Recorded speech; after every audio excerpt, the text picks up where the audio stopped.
Gets on that angle then, yeah. Yeah, so Hmm. it's a way to kind of defuse what I'm saying by just Dean Ornish likes to do this. He has a real low-fat Oh, I diet. know. I've read. Yeah, and I'm amazed that. Yeah, I guess he's one of these advocates that it seems like he will be one of these who rationalizes everything and take a long time to come around to what the real science is. It does seem that way. Well, Go ahead. it could be. Eh, He's got a way of like the what's his name in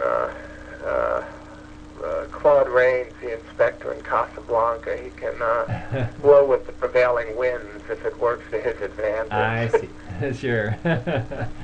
You know what? We've been talking a lot about diet and nutrition here. I wanted to ask you a little bit about another subject that you wrote about, just because it kind of interests me as well, and that is the cold fusion subject. You covered that fairly in depth in the 1980s, correct? Or at least in the Yeah, late. I wrote a book about it that I got a bit obsessed Sure. with. Sure. It's Do my you favorite. follow that at all nowadays? I know out there are little groups of cold fusion advocates that are still working at it and still trying to get some hard evidence that it's going to work. Do you ever dabble a little bit or contact people? Do you have any update on that? No, it was pretty obvious to me that it was just terrible science. Oh, okay. I mean, just the idea by itself was, I mean, if you wanted to come up with a working definition of impossible, um, then the idea of, generating fusion in a glass of heavy water was a pretty good, I worked it out in the book. Some like, the odds of it was off. The effect that they were claiming, even the tiny effects they were claiming, would diverged from what the laws of nuclear physics predicted by something like 50 orders of magnitude. Wow. 10 to the 50th power. Sure. And what happens with things like, you can't do science by trying to prove something's true. The only way you can do science is by trying to refute hypotheses. So you get an idea that, like, you can never prove that UFOs exist unless a UFO actually lands in Times Square or something. Sure. Um, you can try to, well, wait, now let me come up with a better metaphor for this. Because that's going to twist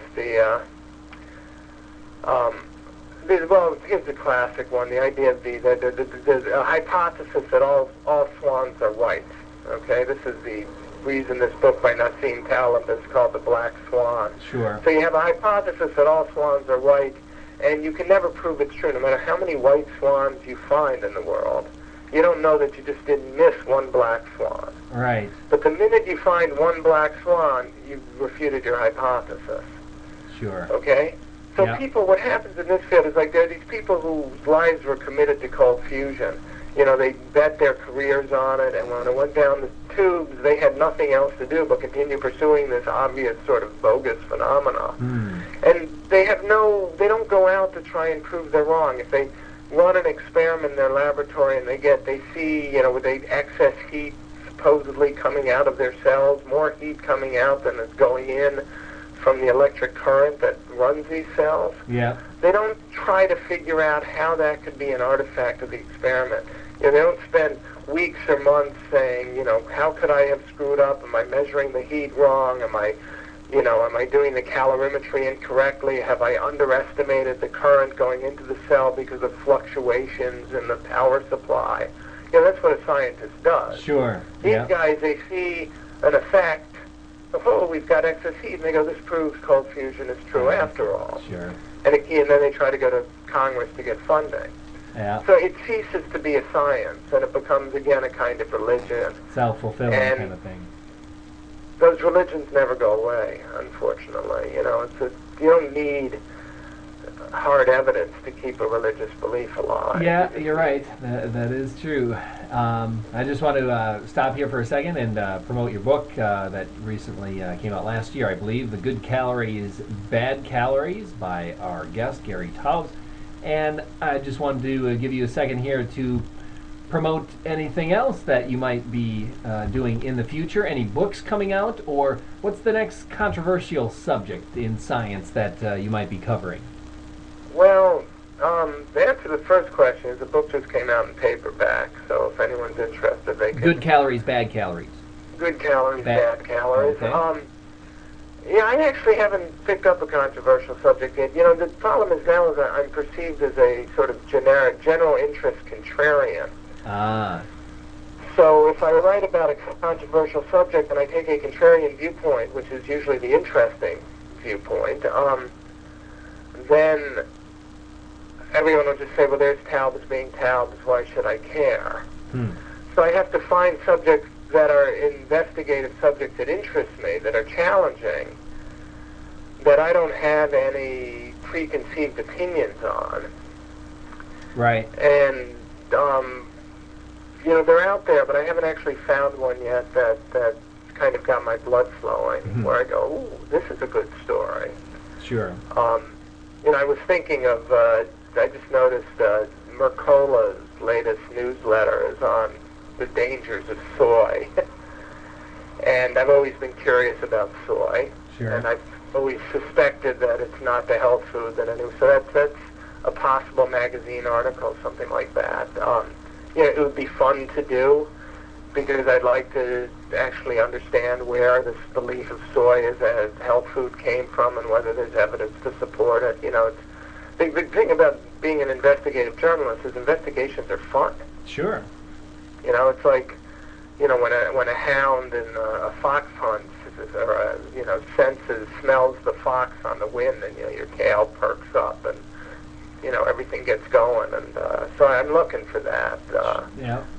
And there, like I said, there are a few stories, small stories that might be good magazine articles, but nothing that has the smell of a book yet. Okay. Well. And I'm also still obsessed with trying to convince obesity researchers that they've completely screwed up the science of obesity. And, okay. So that's still a project in the works yet. That's a in progress kind of effort there. Well, I've been lecturing at obesity research centers, and but again, it's kind of like, you know, a Democrat lecturing to a room full of Republicans or a Republican lecturing to a room full of Democrats, as the case may be. I'm not sure I change more than, you know, 2% of the undecided so vote. it's a pretty tough crowd, huh? When you go out there and lecture. Yeah. You know, you spend your whole life believing one thing and researching something. You know, this idea that weight loss and weight gain is all about calories consumed minus calories expended. Oh yeah, which brings me up to another point, something that you've been discussing a little bit of, and that's exercise, and how exercise increases your appetite and may not help you lose as much weight as you might hope for. Well, I'm not sure it ever helps anyone lose weight, although Lord knows there are always people who are willing to tell me that all they did was increase their exercise program and they lost weight. The exercise makes you hungry.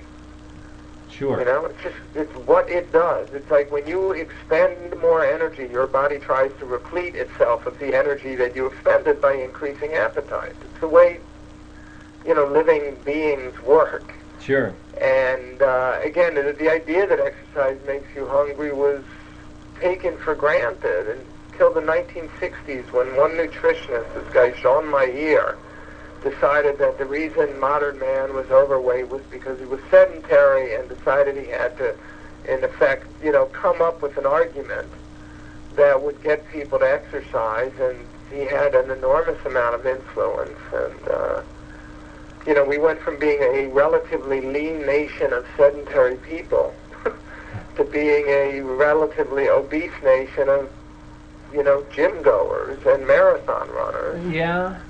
I mean, although the marathon runners aren't obese, I would say. No, they are not obese. That is true. One thing most of the gym.